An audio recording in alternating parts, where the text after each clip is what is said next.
പരിശുദ്ധ അമ്മയ്ക്കും തിരുക്കുമാരനും 1000 നന്ദി. എൻ്റെ പേര് ജേക്കബ്. ഞാൻ തിരുവനന്തപുരത്ത് നിന്ന് വരുന്നു, കൊയ്ത്തുർക്കോണം ഇടവക. ഞാൻ സെൻട്രൽ റിസർവ് പോലീസിലാണ് ഞാൻ ജോലി ചെയ്തുകൊണ്ടിരുന്നത്. ഇൻസ്പെക്ടറായിട്ട് ഇപ്പം കഴിഞ്ഞ 2 മാസം മുന്നേ റിട്ടയർമെൻ്റായി. കഴിഞ്ഞ 8 വർഷമായിട്ട് ഞാൻ കർണാടകയിൽ ജോലി ചെയ്യുമായിരുന്നു. അപ്പോൾ എനിക്ക് റിട്ടയർമെൻ്റ് ആകാൻ ഇനി 2 വർഷമുള്ളൂ. അപ്പോൾ ഞാൻ എൻ്റെ സ്വന്തം നാട്ടിലേക്ക് സ്ഥലമാറ്റം വേണമെന്നും പറഞ്ഞ് ആവശ്യപ്പെട്ടുകൊണ്ട് അപേക്ഷ കൊടുക്കുകയും അത് തിരസ്കരിച്ചുകൊണ്ട് എനിക്ക് ജമ്മു കാശ്മീരിലേക്കാണ് ട്രാൻസ്ഫർ കിട്ടിയത്.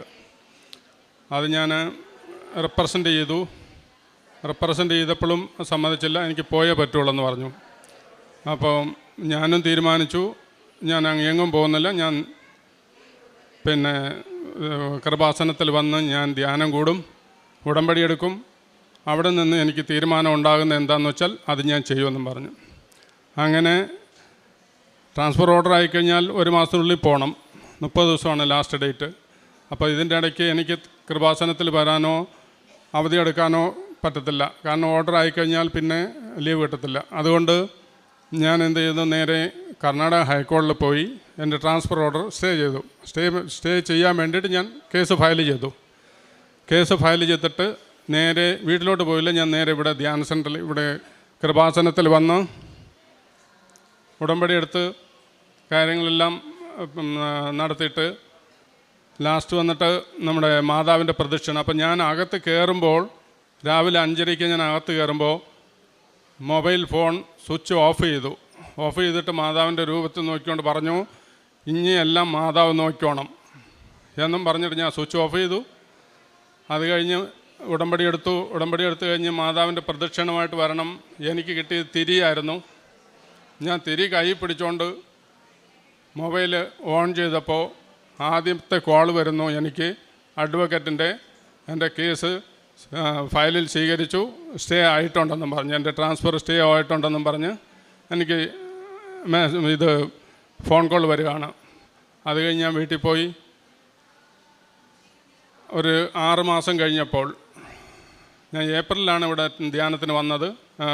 ഏപ്രിൽ 21 തീയതി ഏപ്രിൽ 2022. അത് കഴിഞ്ഞ് കറക്റ്റ് 6 മാസമായപ്പോൾ എൻ്റെ ട്രാൻസ്ഫർ, ഞാൻ പിന്നെ കോടതിയിലൊന്നും ഞാൻ പോയില്ല. കോടതിയിൽ അങ്ങ് കേസ് നടക്കുകയായിരുന്നു. അതിൻ്റെ കോടതിയിൽ നിന്നും എന്നെ വിളിച്ചില്ല, ഡിപ്പാർട്ട്മെൻറ്റും ഒന്നും പറഞ്ഞില്ല. ഒരു സുപ്രഭാതത്തിൽ എൻ്റെ ട്രാൻസ്ഫർ ഓർഡർ വരികയാണ്. അതിനകത്ത് പറയുകയാണ്, എൻ്റെ കേസ് ഞാൻ പിൻവലിക്കണം. എൻ്റെ ട്രാൻസ്ഫർ ഓർഡർ ആക്കിക്കഴിഞ്ഞാണ് പറയുന്നത്, ട്രാൻസ്ഫർ ആക്കിയിരിക്കുന്നു തിരുവനന്തപുരത്തേക്ക്, നിങ്ങൾ കേസ് പിൻവലിക്കണമെന്ന് പറഞ്ഞു. അങ്ങനെ ഞാൻ ഹൈക്കോടതി പോയിട്ട് ഞാൻ കോടതി കേസ് പിൻവലിക്കുകയും തിരുവനന്തപുരത്ത് വന്ന് ജോയിൻ ചെയ്യുകയും ചെയ്തു. ഇതിൻ്റെ ഇടയ്ക്ക് ഞാൻ 2 വർഷം ഞാൻ തിരുവനന്തപുരത്ത് ജോലി ചെയ്തു. ഇപ്പോൾ കഴിഞ്ഞ ഒക്ടോബറിലാണ് റിട്ടയർമെൻ്റ് ആയത്. ദൈവം ഒത്തിരിയേറെ അനുഗ്രഹങ്ങൾ നൽകി. ഞാൻ ഇൻസ്പെക്ടർ റാങ്കിൽ ഒരാളേ ഉള്ളൂ, ബാക്കി എല്ലാവരും എനിക്കിപ്പം 6 മാസം മുന്നേ ഈ ഓഗസ്റ്റിൽ ഞാൻ രാഷ്ട്രപതിയുടെ 2ാമത്തെ പോലീസ് മെഡൽ എനിക്ക് കിട്ടി. ഒരു പക്ഷേ സെൻട്രൽ റിസർവ് പോലീസ് എന്ന് പറഞ്ഞ് കേൾക്കുമ്പോൾ എല്ലാവരുടെയും മനസ്സിൽ ആദ്യമേ വരുന്നത് ഡ്യൂട്ടി എന്താണെന്ന് വെച്ചാൽ കൗണ്ടർ ഇൻസർജൻസി, ആൻറ്റി ടെററിസ്റ്റ്, ഈ 2 ഡ്യൂട്ടിയേ ഉള്ളൂ. ലൈൻ ഓഫ് ഡ്യൂട്ടി എന്ന് പറയുമ്പോൾ സിറ്റുവേഷൻ, അത് മിക്കവാറും ഡൽഹി അതുപോലെ പീസ് സ്ഥലങ്ങൾ മാത്രമേ ലൈൻ ഓർഡർ ഡ്യൂട്ടി വരുന്നുള്ളൂ. ബാക്കി എല്ലാം വരുന്നത് counter insurgency, Naxal affected area, അതല്ലെങ്കിൽ ആൻറ്റി ടെററിസ്റ്റ് എന്ന് പറഞ്ഞാൽ ജമ്മു കാശ്മീർ ഇതുപോലെ സ്ഥലങ്ങളിൽ. അപ്പോൾ ഞാൻ 41 വർഷം 4 മാസം ഞാൻ സർവീസ് ചെയ്തു, ഒരു കുഴപ്പവും കൂടാതെ.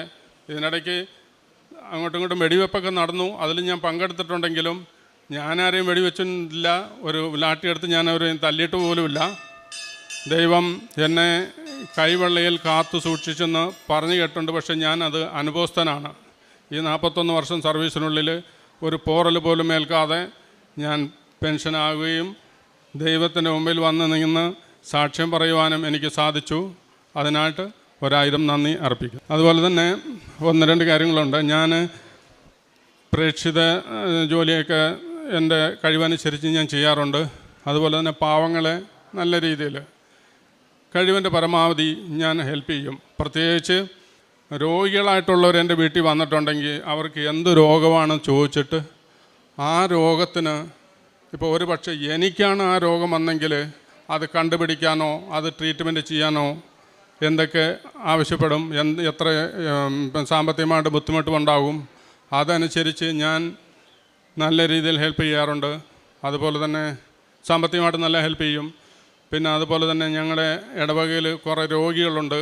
അവർക്ക് എല്ലാ മാസവും ഞങ്ങൾ ഇടവകയിൽ നിന്ന് 10-14 പേരുണ്ട്. ഞങ്ങളെല്ലാവരും കൂടി ചേർന്ന് അവരെ ഞങ്ങൾ ഹെൽപ്പ് ചെയ്യും സാമ്പത്തികമായിട്ട് എല്ലാ മാസവും. അതുപോലെ തന്നെ വീടിൻ്റെ അടുത്ത് ഒരു അപ്പം മരിച്ചുപോയ ഒരു കുട്ടിയുണ്ട്, പെൺകുട്ടി.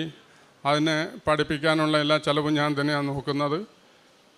ദൈവം, ഞാൻ ആലോചിക്കുന്നത് എന്താണെന്ന് പറഞ്ഞാൽ,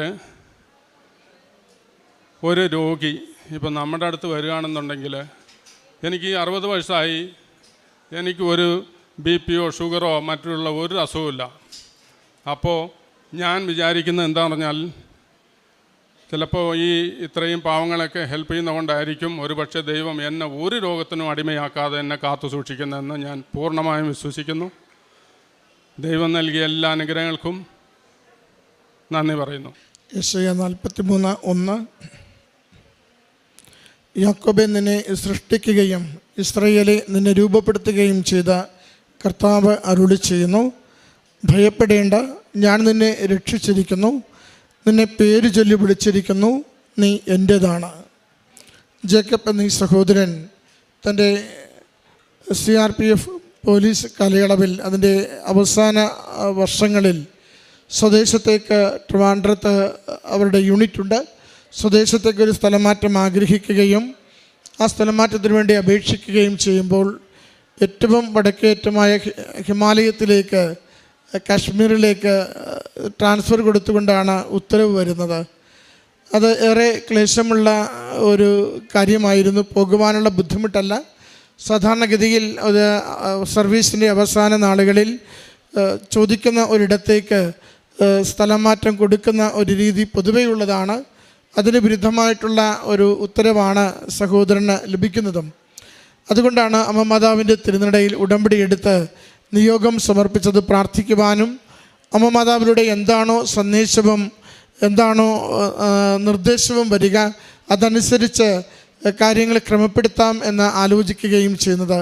സഹോദരൻ പറയുന്നുണ്ട്, ഉടമ്പടി എടുക്കുവാൻ വന്നപ്പോൾ മൊബൈൽ ഫോൺ ഓഫാക്കിയാണ് ഞാൻ പ്രാർത്ഥനയ്ക്ക് വേണ്ടി കയറിയത്. അതിവിടെ ഒത്തിരി മക്കൾ അതങ്ങനെ തന്നെയാണ് ചെയ്യുന്നത്. ഉടമ്പടിക്ക് വേണ്ടി ആലയത്തിലേക്ക് കയറുമ്പോൾ ഉടമ്പടി എടുക്കുന്ന ആ ഒരു 3 മണിക്കൂർ സമയം മറ്റ് യാതൊരു കാര്യവും അലോസരപ്പെടുത്താതിരിക്കുവാൻ, മറ്റ് യാതൊരു ചിന്തകളും മനസ്സിലേക്ക് വരാതിരിക്കുവാൻ, പൂർണ്ണമായും ഉടമ്പടി എന്തെന്ന് മനസ്സിലാക്കുവാനും പ്രാർത്ഥിക്കുവാനും മൊബൈൽ ഫോണുകൾ സ്വിച്ച് ഓഫ് ആക്കിയിട്ട് ക്ലാസ്സിൽ കയറിയിരിക്കുന്നതിൻ്റെ ഒത്തിരി സാക്ഷ്യങ്ങൾ നമുക്ക് കേൾക്കുവാനാവും. അതിന് ഫലവും കൂടുതലാണ്. കാരണം നമ്മുടെ ഒരു റെഡിനെസ്, ആ ആത്മാവിൻ്റെ തുറവിക്കായിട്ടുള്ള ഒരു നമ്മുടെ സന്നദ്ധതയാണ് അതിലൂടെ നമ്മൾ വെളിവാക്കുന്നത്. സഹോദരൻ്റെ സാക്ഷ്യത്തിൽ അത് തന്നെയാണ് ആദ്യത്തെ അടയാളവും. ആ ഉടമ്പടിയുടെ ക്ലാസ്സുകളെല്ലാം കഴിഞ്ഞ് വരുന്നെന്ന് അമ്മ മാതാവിൻ്റെ അരികിലേക്ക് വരുമ്പോഴാണ് ഒന്ന് മൊബൈൽ തുറന്നു നോക്കുക. ഓണാക്കുമ്പോൾ കിട്ടുന്ന ആദ്യത്തെ സന്ദേശം, കോടതി കേസ് ഫയലിൽ സ്വീകരിച്ചിട്ടുണ്ട്, അതുകൊണ്ട് വിഷമിക്കേണ്ട, അത് സ്റ്റേ ആവും എന്നുള്ളതാണ്. പിന്നീട് അതുമായി ബന്ധപ്പെട്ട് ഒന്നിനും പോയിട്ടില്ല എന്ന് സഹോദരൻ പറയുന്നുണ്ട്. എന്നാൽ അമ്മ മാതാവ് ഓരോന്നും ക്രമീകരിച്ചു കൊടുത്തു. ഏതാണ്ട് 2ാമത്തെ ഉടമ്പടി പുതുക്കുന്ന സമയമാകുമ്പോഴത്തേക്കും ആ കേസ് പൂർണ്ണമായും പിൻവലിക്കുവാൻ വേണ്ടിയുള്ള നിർദ്ദേശം വരികയും തിരുവനന്തപുരത്തേക്ക് തന്നെ സ്ഥലമാറ്റം അനുവദിച്ചു നൽകുകയും ചെയ്യുന്നു. സഹോദരൻ്റെ വാക്കുകളിൽ നമ്മൾ കേൾക്കുക, ഉടമ്പടി എടുത്തതിന് ശേഷമുള്ള ഒരു അർത്ഥവത്തായ ആത്മീയ ജീവിതത്തിൻ്റെ കാര്യങ്ങളാണ്. പ്രാർത്ഥനയിൽ വിശ്വസ്തതയുള്ള വ്യക്തിയായി മുന്നേറുക, കാരുണ്യ പ്രവൃത്തികൾ ഏറ്റവും സന്തോഷത്തോടു കൂടി നിർവഹിക്കുക. അച്ഛൻ ഇന്നലത്തെ ധ്യാനത്തിൽ നമ്മളെല്ലാവരോടും പറഞ്ഞത് കാരുണ്യ പ്രവൃത്തികളാണ് മരിയൻ ഉടമ്പടിയുടെ ഹൃദയമെന്നാണ്. മരിയൻ ഉടമ്പടിയുടെ ഹൃദയം കാരുണ്യ പ്രവൃത്തികളാണ്. അത് ആളുകളെ അറിഞ്ഞു മനസ്സിലാക്കി അവരുടെ ജീവിതങ്ങളെ കൂടുതൽ ബലപ്പെടുത്തുവാൻ തക്ക വിധത്തിൽ തന്നാലാവുന്നത് മുഴുവനും സന്തോഷത്തോടെ ചെയ്യുവാനായിട്ട് സന്മനസ്സാവുക. അതിൻ്റെ മറുപുറം കൂടി പറയുന്നുണ്ട്. അങ്ങനെ ചെയ്യുന്നത് കൊണ്ട് ഈ 60 വയസ്സ് വരെ എത്തിയിട്ടും പ്രത്യേകിച്ച് രോഗങ്ങളൊന്നുമില്ലാതെ ആരോഗ്യത്തോടെ സന്തോഷത്തോടെ ജീവിതം നയിക്കുവാൻ ദൈവം എന്നെ അനുവദിക്കുകയും അനുഗ്രഹിക്കുകയും ചെയ്യുന്നുവെന്ന്. പ്രിയമുള്ളവരെ, ഉടമ്പടി ജീവിതം അത് ഏറ്റവും പ്രതിസന്ധിയുടെ നിമിഷങ്ങളിൽ നമുക്ക് അനുഗ്രഹമായി തീരുന്ന വലിയ ശക്തിയുടെ, അത് അമ്മ മാതാവിൻ്റെ പ്രത്യക്ഷീകരണത്തിലൂടെ ഈ ആലയത്തിന് നൽകിയിരിക്കുന്ന, ഇവിടെ എത്തി പ്രാർത്ഥിക്കുന്ന ഓരോരുത്തർക്കും അവകാശമായി കൊടുക്കുന്ന വലിയ ദൈവാനുഭവത്തിൻ്റെ ദൈവാനുഗ്രഹത്തിൻ്റെ ഒരു അടിസ്ഥാനമാണ്. പെട്ടെന്ന് പ്രതിസന്ധികളെ മാറ്റും വിധം അമ്മ മാതാവിൻ്റെ മാധ്യസ്ഥം നമുക്ക് ലഭിക്കുക എന്നുള്ളത്. അതിൻ്റെ സാക്ഷ്യമാണ് സഹോദരൻ പങ്കുവയ്ക്കുക. മണിക്കൂറുകൾക്കുള്ളിൽ വലിയൊരു ട്രാൻസ്ഫർ അത് ഒന്ന് സ്റ്റേ ആവുകയും പിന്നീട് ആഗ്രഹിച്ചിടത്തേക്ക് അത് നീതിപൂർവകമായ ഒരു സ്ഥലം മാറ്റം ലഭിക്കുകയും സമാധാനത്തോടും സർക്കാരിൻ്റെ ഗവൺമെൻറ്റിൻ്റെ അംഗീകാരത്തോടും, അതാണ് പോലീസ് മെഡൽ ലഭിച്ചതിനെക്കുറിച്ച് 2 തവണ ലഭിച്ചതിനെക്കുറിച്ച് സഹോദരൻ സൂചിപ്പിക്കുന്നത്. സർക്കാരിൻ്റെ നല്ല ഉദ്യോഗസ്ഥരെന്ന അംഗീകാരത്തോടും കൂടി സന്തോഷത്തോടു കൂടി വിരമിക്കുവാൻ സാധിച്ചുവെന്ന്. നമ്മുടെ ജീവിതങ്ങളെ അമ്മ മാതാവിൻ്റെ സന്നിധിയിൽ സമർപ്പിച്ച് ഈ നിമിഷങ്ങളിൽ പ്രാർത്ഥിക്കുമ്പോൾ ഓർക്കണമേ, കാരുണ്യ പ്രവൃത്തികളിലൂടെയും സുവിശേഷ പ്രവർത്തനത്തിലൂടെയും നമ്മുടെ ജീവിതങ്ങളെ എത്ര കണ്ട് ബലപ്പെടുത്തുവാൻ നമ്മൾ ആഗ്രഹിക്കുന്നുവോ അതിനനുസരിച്ച് അമ്മ മാതാവിൻ്റെ മാധ്യസ്ഥവും സഹായവും നമ്മുടെ ജീവിത പരിസരങ്ങളെ കൂടുതൽ വേഗത്തിൽ അനുഗ്രഹത്തിൻ്റെ നിറവ് കൊണ്ട് അമ്മ മാതാവ് തിരുക്കുമാരനിലൂടെ അനുഗ്രഹിച്ചു കൊണ്ടിരിക്കും. അമ്മയുടെ കരങ്ങളിൽ ഈ കുടുംബത്തെയും സഹോദരനെയും സമർപ്പിച്ചുകൊണ്ട് ലഭിച്ച നന്മകൾക്ക് നന്ദി പറഞ്ഞുകൊണ്ട് കരങ്ങളടിച്ച് ഈ സാക്ഷ്യം സമർപ്പിക്കാം. അത്യപൂർവ ദൈവാനുഭവങ്ങൾ ഇനി നിങ്ങൾക്കും സ്വന്തം. ഈ യൂട്യൂബ് ചാനൽ ഇതുവരെ സബ്സ്ക്രൈബ് ചെയ്തിട്ടില്ലെങ്കിൽ ഇപ്പോൾ തന്നെ സബ്സ്ക്രൈബ് ചെയ്യുക. ഈ വീഡിയോ ഇപ്പോൾ തന്നെ നിങ്ങളുടെ സുഹൃത്തുക്കൾക്ക് ഷെയർ ചെയ്തുകൊണ്ട് കർത്താവിൻ്റെ പ്രേക്ഷിതരാകുക.